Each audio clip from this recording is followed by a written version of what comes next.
Hello, Laziali all over the world. Welcome to another episode of Lazio Lounge. It's what you were waiting for, the Lazio season review with Alistair McKenzie's his new haircut. Hi, Alistair. Hello, yeah, especially for the occasion. Yeah, absolutely. And unfortunately, Vittorio Campanile from his summer holiday. So probably our friend Train will come along in a couple of minutes. So just get used to it. Alistair, I have to say that having this week of break help us because, I think a lot of Laziali were not very happy for how the season ended. But, with a couple of weeks to soak it in, you really realize that it has been a very positive season after all. Yes, we were all hoping that we could finish in a better way, winning or fighting for the second place, etc. But after all, Alice, we have to say that it has been a terrific season for Lazio. Well, might I just ask you if you're suddenly feeling a lot more relaxed and happy about things now after what's happened to Roma and Napoli over the last couple of days? A little bit disappointed because, as I told you last time, I lost my bet now because I bet that Napoli would have won the Champions League. It was one out of 76, 67, I don't remember. And Roma winning the Europe League was 17. So, I would have made a little bit of money, but yeah, I'm still happy about that. It's officially Champions League for us, so we cannot complain, right? Yeah, finally. Yeah, you can relax and enjoy your summer holiday finally. Yeah. No, I mean, I think what you're saying is right, though. I mean, I was quite determined, to be honest, when I was having to write a few kind of season reviews and do that. Kind of, I was pretty determined to try and make that point as often as possible, which was that if we'd been offered the season we just had at the start of it, we would have taken it. And I don't think anyone can really deny that because it's taken so long to get back in the Champions League. There have been so many hard luck stories along the way, so much pain along the way. So to do that and play the football we did up until March and, get the wins we did, I mean, putting together the polls, we'll get to the awards shortly, but putting together the polls this season, it was amazing looking at the match of the season, the nominations. We had to leave some great games out, but Lazio have been brilliant in the big games this season. They've been coming from behind to win games. We've had incredible seasons from Immobile, from Alberto, and we've achieved the season objective, which was to reach the Champions League. Obviously, none of us are going to be that happy about the way it ended, and it's going to always leave a bit of a bitter taste that the Scudetto race never really took off. But yeah, I think you're right. Once we've calmed down a bit, the waters have settled, and I think we can be quite happy about it. Yes, and you forgot to mention the Supercoppa. I mean, I know that winning title is we are getting used to it, but it's still good to win something, right? The Supercoppa against Juventus, I think it was quite good achievement, especially because we beat Juventus 2 weeks before. So I thought Juventus was prepared for that. I think you put both matches in the most important matches of the season, right? Mm-hmm. Yep. So from where do we start talking about the season review, our polls? Where do you want to start? Well, given that we're talking about it, why don't we start with match of the season then? Because it was one of the best, the kind of most fiercely competed ones. Not that there were many this year, it has to be said. But yeah, I mean, the nominations we put in was the 3-1 win over Juve in Serie A in December, then the 3-1 win over Juve in the Supercup in December, the 2-1 win against Inter, the come-behind win, when was that, February? And then the Milan game, I think that was back in maybe October, was it? When the first win in 30 years in the league at San Siro. So, I mean, on top of that, the Cagliari game I was kind of tempted to put in a way. Even the Atalanta 3-3 game, although we didn't win it, was one hell of a match. I mean, anyway, the winner in the end was 45% of the votes went to the 3-1 win over Juventus in Serie A. So is that what you voted for, Vittorio? Are you happy with that? I can understand that, but to be honest, and I think we talked about it in the podcast, I thought the big surprise was beating Juventus in the Supercoppa because they know what it was coming. So they should have been much better prepared. And I thought in the second half of that final, Lazio dominated Juventus. So it was really, proving that Lazio was much better than this Juventus. So, yeah, it was a big surprise and a big, big achievement. But again, it has been a terrific season if you think that Lazio finally beat Milan away. We've beaten Inter. We've beaten Juventus twice. We beaten Napoli. We forgot about that. Yeah. But we also beat Napoli. That it was something that we didn't manage to do in the recent years. So, yeah, it has been a really positive season. But, yeah, I went for the Supercoppa, to be honest with you. Yeah, I agreed with. I think we've had a weird kind of like set of polls here where every single one that the people have voted for happens to be exactly the same one that I voted for. So I'm very happy with our listeners this year. Well done, everyone.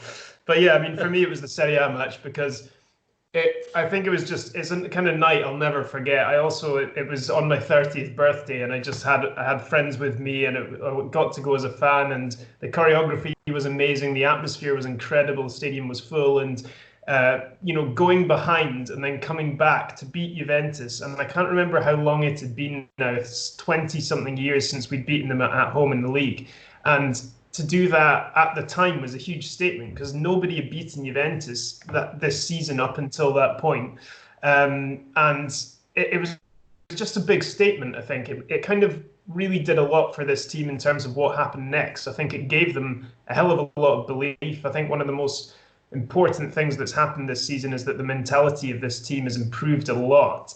And I think that game did a lot to help them with that. I think the Supercoppa showed that as well. You're absolutely right. It was probably a better performance in the Super Cup, but I think that the league win was what inspired them to do that. Yeah, as you said, it was the first time that Juventus lost a match. The Supercoppa was the first time Juventus lost twice against the same team. So, big achievement. But yes, definitely beating Juventus at home was something that Lazio unfortunately wasn't able to do in the recent years. So I thought it was a great performance, and it was tough, to be honest to you, to choose one of the matches because Lazio have a lot of great matches this season, which tells you why it has been a very positive season. Yeah, well, let's move on to the next poll, which goal of the season, because it's related. Because again, I always find this one quite hard to come up with nominations for because there's been just too many over the course. But the ones we ended up going for as nominations was Milinkovic-Savic's goal in that game against Juventus from the great Alberto through ball, Acerbi against Torino, where he just smashed it in the top corner from miles away. Ciro's second goal against Verona, a very recent one, just incredible first-time finish. And then Caicedo against Cagliari, which made it on the list, not so much of being an incredible goal, but what a moment it was in the 98th minute, the second stoppage time goal to complete the comeback. And yeah, it's been pretty much a landslide, this one. It's gone to Sergei for his goal against Juventus, which, I mean, it was a thing of beauty, really, wasn't it? I voted for Adekanye against Val, but it wasn't there, so I had to go for Caicedo. I thought it was a great memory, right? 98 minutes. I saw it yesterday again, and it was still emotional to see. Let's not forget, at 93rd minutes, Lazio was losing 1-0, and then in 3 minutes in stoppage time, Lazio managed to score 2 goals, and the one of Caicedo, wasn't great, but it was really important. And if I'm not wrong, assist came from Johnny, probably the only assist of the year from the Spanish player. So yeah, it was really, really important. Again, what a fine memory. Yeah, I mean, that game was absolutely ridiculous, really, the Cagliari game, and it kind of deserves to be on there again. It was just, I think it was a big, important moment to show this team that they can, like, if you never give up and if you have that attitude, it will work. And it happened again and again and again. And I think we ended up with 8 or 9 comebacks this season, which is incredible when you think that I mean, I feel like I've overused this statistic this year, but up until the Rennes game in, when was it, October, we hadn't Yep. had any comeback wins for a year and a half in any competition. I mean, it's incredible to think that it took that long to have any, and then all of a sudden the team clicks and they just keep doing it. So, again, one to not take for granted. Right, so after this, all the polls are about individual players, and let's start with signing of the season, which was quite an easy one, I think.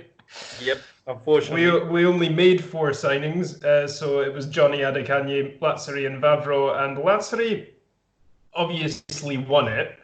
What was interesting here, Vittorio, 92%. So there are 5% of people who thought Johnny was a better signing than Lazzari, and then 2% each for Adekanye and Dennis Vavro. Very interesting. Wow, wow. I think someone wanted to make fun of us because, yeah, it's true that Johnny played a lot at the end because Lulic was injured. But, and I think we said it often in this podcast, yes, he played a lot, but he never convinced us. I thought the only 2 matches where he played well was the one against Cagliari when he came in, and another one, I think against Juventus, he made the assist for the goal. I don't remember, or maybe I don't remember. But yeah, apart from that, I wasn't convinced by Johnny. So yeah, I think it was a joke. Someone wanted to make fun of us.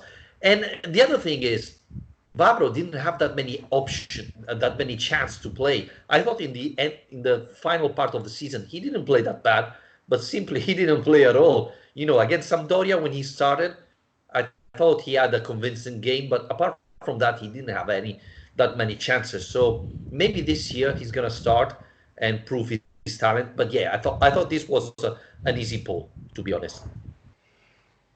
Yeah, absolutely. I mean, I think Lazzari has ended up being everything that we wanted him to be. You know, when he signed, it seemed like it just was one of those ones where it just makes sense from the start. You know, great position where we needed that experience, that ability, and he's come in with Serie A experience already. And the one thing I would say is probably when we signed him, we expected him to deliver a few more assists than he's managed. I mean, that was something he was renowned for at Spal. I think that obviously without just aiming crosses at someone like Petagna, that's not really the kind of strategy that Lazio go for. So that maybe has made it a bit harder for him there. But yeah, he's been a brilliant signing. And I would say about the others, I do still hope, like you say, that they can improve, because even Johnny, I do worry about Johnny because he's had quite a lot of chances to improve, and he's not really getting any better defensively or doing much more in attack. But with Adekanye and Vavro, I do feel like they should be given a bit more time to let us see what they're made of. Right, number 4 was biggest flop. Unfortunately, there are a few contenders for this. And the ones we went for were Vavro and Johnny, who we just talked about, and then 2 guys who weren't even with the club all year, Valon Berisha and Riza Durmizi. In the end, the winner is Valon Berisha. He got 41% of the votes. Number 2 was Johnny with 31%, then Vavro with 14%, and then Durmizi also with 14%. So what do you think of that? Berisha is the biggest flop? Well, we were expecting, right, that this could be the season where Berisha changed things and showed everybody his talent. Again, he didn't have that many chances. So, yeah, I would have gone with Berisha because I was hoping to see improvement from the player.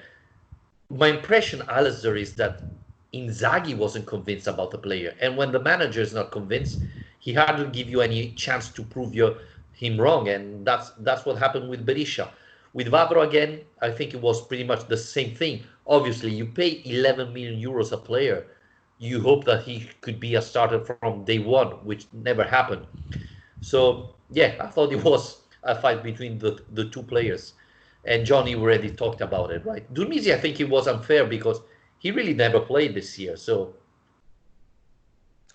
Yeah, no, I went with Berisha as well. I mean, for that reason, I kind of have this belief that I always talk about where I don't think players coming from overseas should be judged on just one season unless it's a complete disaster. Berisha, I like you just expected more from because he had a difficult first year, but you can kind Yeah. of forgive him that as long as he shows improvements after it. But it wasn't even just that he didn't take advantage of his opportunities. He just never really seemed to be that interested. I just don't think he really has ever taken to life here properly. Obviously, ended up going out on loan, but when he was given chances in the Europa League, I mean, obviously the Celtic game sticks in the mind. He came off the bench and just gives the ball away for them to run through and score in the last minute. And I think that was his last touch for Lazio, if I'm not wrong. But that pretty much sums things up. I think the money that was spent on him, the expectations that we had of what he could do in this team, we talked a lot recently about the lack of depth in the squad and the quality of depth in the midfield when you get beyond the starting players. He was really there to be the guy who gave you that quality and depth, who could compete with the starting players, and he's just never really been able to do it. So, for me, he's the biggest disappointment because I might be saying Johnny in a year's time, but I want to at least give him another crack first. We'll see. Right, the next one, penultimate one, most improved player. I always find this quite an interesting one because Inzaghi is just very good at improving players. So Yeah. every year, this is quite a competitive poll. This year, the contestants were Patrick, Caicedo, Maricic, and Cataldi, and Patrick's won it quite comfortably, 48%. Second was Caicedo, 22%, then Cataldi, 19%, then Maricic, 11%. So, Patrick, for you as well? Well, it depends a little bit because I would have gone for Caicedo, but even last year Caicedo played quite well. So I think this was the breakout year of Patrick as a defender. We can say that Patrick became a starter in a certain time of the season. So, and if we remember all the mistakes Patrick made in the past, that has been a big improvement. The question, as you were saying, is it Inzaghi, we have to give credit because he improved so many players, or the players that after a couple of years start to understanding better what Inzaghi wants from them. I think Patrick is the perfect example of this.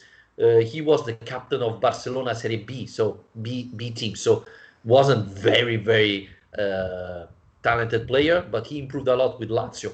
I thought he had a very good season, but even Cataldi for me had a terrific season, and I really liked what I saw from Cataldi, playing in different position and still was very effective. Let's not forget the free kick against Juventus in the Supercoppa final. Every time he came in, he fight like was the Champions League final. So I was really impressed by Cataldi, but at the end, my vote went to Patrick. Yeah, me too. I think he has to be the winner of this. Really, I mean, he's really gone to a level now where you don't even kind of think about it when he's on the team sheet. If he's starting in the back three now, it's fine. It's not a concern. It used to be something that would stand out if you saw it and you'd think, oh my God, like Bastos back in the day, or Wallace. But yeah, I mean, now he's become just this kind of very dynamic ball playing defender, and he does still have his moments. I don't think he's ever going to be very top level kind of player, but he's been turned into a really useful squad member, and that's all you can really ask for. I think all these guys there's an argument for.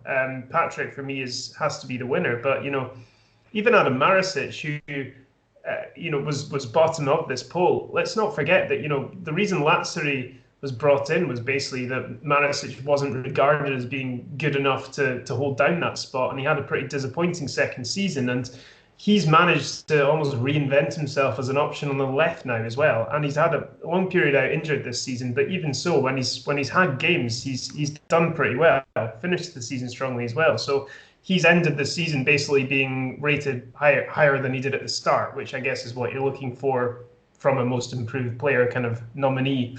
The problem with Marusic, Alistair, I don't know if you agree with me, is that unfortunately he has been very often injured this season. When he played, I thought he played much better than in the past, but Lazio already had problems. You have Lukaku that is often injured, Lulic that was out since February, and so you needed reliable players like Lazzari. Every time Marusic played, I thought he played very well, but how many matches did he miss? A lot. And let's not forget that since the Serie A restarted, Inzaghi wanted to start Marusic on the left instead of Lulic, but wasn't able because Marusic was often injured. He came back, he got injured again, then he was able to, that's one of the biggest problems that Inzaghi has to. I think this is one of the most important issue Lazio have to solve this summer. Are we going to rely on players like Marusic, Lukaku, etc., that are often injured, or are we going to try to sign players that instead will be available every single week? Because now with Champions League, Lazio is playing every 3 days. So you need to rotate more the players. And so you need to have more players available. So this is the question mark on Marusic. I thought when he played, he was very good. But will he be able to play more next year? Yeah, we'll soon find out on that. Well, let's move on to the final one, the big one, as we called it, which is the Lazio Lounge Player of the Season. So, again, a good number of nominees. Acerbi, Alberto, Immobile, and Milinkovic-Savic were the 4 we went for. No great surprise, though, Ciro Immobile wins it, as he has done with the official Lazio count one as well. 78% of the votes. Second place was Alberto with 13, then Acerbi on 5 and Milinkovic on 4. You can't really argue with Immobile winning this, even if you prefer one of the other guys. I don't think you can really argue with it with 36 league goals, can you? No, it's very difficult. I mean, I had some fight on Twitter, people saying, he scored 100 penalties, blah, blah, blah. 36 goals, guys, 36. Take penalties, take whatever you want, still 36 goals. I remember it's not a given when you kick a penalty. Cristiano Ronaldo missed penalty, Messi missed penalty. A lot of players miss penalty, 36 goals. It's an incredible achievement. So, that has to be the player of the season. Probably, I'm not sure, maybe the Serie A player of the season after scoring 36 goals. 36, how many assists? I mean, let's not forget about this. That's another big number from Ciro Immobile. So, yeah, I voted Ciro Immobile. I think it's pretty obvious. Even though, Luis Alberto had a terrific season. Milinkovic-Savic in a different position had a very good season. Acerbi had a terrific season. So it wasn't easy, but I think at the end you have to go to Ciro Immobile and 36 goal. Even though Fonseca said that Zego was better, I mean, no, he wasn't. Yeah, I mean, I've never heard a man say 36 so many times in the space of a minute there. That was quite impressive. 36. Yeah, no, I mean, you've touched on all the main points, really. It's for me, I mean, I wrote a piece last week about Immobile, and basically the point I was trying to make was that his importance to this team goes way beyond the goals as well. So even if you do have a problem with the penalties or with how good a goal scorer he is, if you strip that away, his importance to this team is still massive, because his creativity, his importance in setting up goals, it goes beyond the number of assists, which was already the joint 4th highest in the league. And then the way he moves, gets the best out of the players around him. He's become a leader for this team, a really important leader for this team, and a vice captain, obviously. I mean, he's a massive player for Lazio. I mean, he's already, we're watching a club legend every week now, and you already know he has that status. You can already see him being talked about in years to come, and it's amazing to watch. So yeah, if you win the European Golden Boot at Lazio, you're pretty special. I don't care how many penalties you score. If you're doing that for Lazio, I love Lazio, but we're not a team that get a lot of European Golden Boot winners, so that is a hell of an achievement. Alistair said this, we still think Lazio need a Vice Immobile. Let's not forget about that, because Immobile had a terrific season. Next year there is the Champions League. I don't think Immobile will be able to play Wednesday and Saturday for all the season. So we need a very, very good Ciro Immobile replacement. Yes. Yeah, I think we'll get onto Mercato stuff at a later date. I think we're going to plan on doing a separate podcast, Mercato-focused podcast, so we can give that the time it needs. But to finish off today, I thought we'd go through some of the questions that people got about the season as a whole. Starting with this from Omid Shakabaye. He says, from what you saw of the new younger players who are coming through, can you see any of them being in our starting 11 in the future? E.g. the Andersons, Adekanye, Raul Moro, or Nicolo Armini? Probably not next year, but in the coming years, yes. As I said, I like very much Raul Moro. He's very young. He has to put a little bit of weight in my opinion, but he's very, very talented guy. So yeah, I think Raul Moro could be a starter in the coming years. Yeah, I don't know. I don't really know, for the Andersons, I can't really see it happening. I think even if they were getting some chances at the end of this season, if anything, it's shown that Inzaghi's not going to be willing to give them much more than that. Armenia, I still don't really know. He has signed a new contract and he is highly rated and was captain of the Primavera and so on. So it'd be interesting to see if he starts getting more opportunities.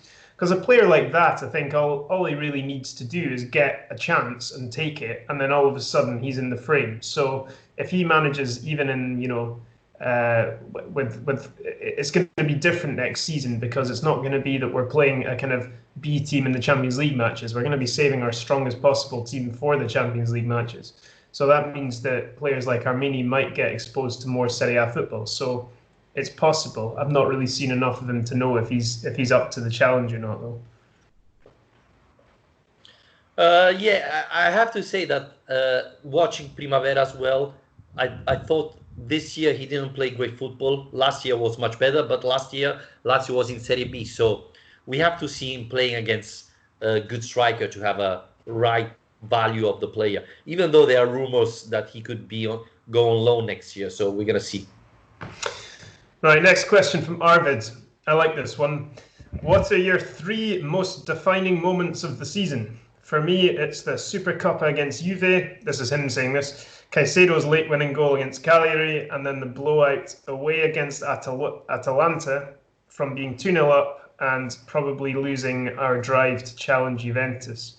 So I guess when he's talking about defining moments, he's not just talking about the best moments, but the moments that change the season. So what comes to mind for you? I thought the both Atalanta match. In positive, the first one. In negative, the second. And I would put the Juventus, the Supercoppa final, and the Inter match as well. Because I thought after beating Inter, the players really thought, okay, we can win the Scudetto. Yeah, I mean, that was the moment I started believing a bit. So yeah, I think that was. I think for me, the most defining moment of the whole season was the first Atalanta game, because 3-0 down at half time, and I think that's the worst I've seen Lazio play for a very, very long time, that first half. Yeah. And the way they came back to 3-3. Not only as a comeback that sprung all these other comebacks that came later on in the season, but that was a moment that Inzaghi and a few players as well throughout the season came back to over and over again as being the moment that kind of kick-started it.